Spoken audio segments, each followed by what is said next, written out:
السلام علیکم ورحمۃ اللہ وبرکاتہ۔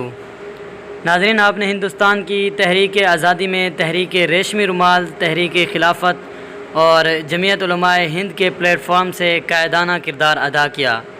حضرت شیخ الہند رحمۃ اللہ علیہ کے وصال کے بعد ملی قیادت کا فریضہ انجام دیا اور ان کے مشن کو پایہ تکمیل تک پہنچایا، اور حصول آزادی کی خاطر 4 بار قید و بند کی آزمائش سے ہمکنار ہوئے اور تقریباً 7.5 سال اسیر فرنگ رہے۔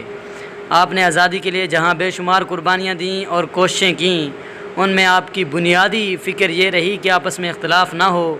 ملک کے اس وفادار اور جاں باز سپاہی نے جب سے حصول آزادی کے لیے جدوجہد کی زمام کو تھاما، تب ہی ملک میں بسنے والے تمام طبقات اور جماعتوں کے مابین تشدد و اختلاف اور تفریق و امتیاز کو ختم کرنے کے لیے ہمیشہ کوشاں رہے، اور ہر اعتبار سے تمام مذاہب کے ماننے والوں کو جمہوریت اور اتحاد و یکجہتی کا وہ سنہرا درس دیا جو ناقابل فراموش ہے اور کسی دیدہ سے مخفی بھی نہیں۔ نیز تمام برادران وطن کے سامنے اپنی اس فکر کا اظہار بے دریغ الفاظ میں کرتے ہوئے کہا، ہندوستان کبھی بھی سیاسی اور ملکی معاملات میں ہندو مسلم تفریق و امتیاز کا قائل نہیں ہوا ہے۔ اس کی حکومتیں مسلم حکمرانوں کے زیر اثر رہی ہوں، یہ ہندو فرمانرواؤں کے زیر نگیں کبھی بھی افتراق و امتیاز سے آشنا نہیں ہو سکیں۔ آپ کی یہ جمہوری فکر یہیں پر تام نہیں ہوتی، بلکہ تحریک آزادی کی شبانہ روز جدوجہد کو جمہوری رنگ و روغن سے آشنا کرنے کے لیے 1945 میں سہارنپور کی سرزمین سے تمام طبقات و قوت و بھائی چارگی اور جمہوریت کا درس ان الفاظ میں دیتے ہوئے کہا، میرے محترم وطن اور ابنائے وطن کی بردباری اور اس کے اسباب کسی خاص مذہب، کسی خاص برادری، کسی خاص شخص تک محدود نہیں ہو سکتے۔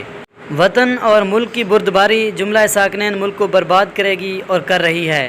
ناؤ ڈوبتی ہے تو اس کے تمام سوار ڈوبتے ہیں، گاؤں میں آگ لگتی ہے تو سبھی گھر جلتے ہیں۔ اسی طرح یہ غلامی و محکومیت جملہ اہل وطن کو موت کے گھاٹ اتار رہی ہے۔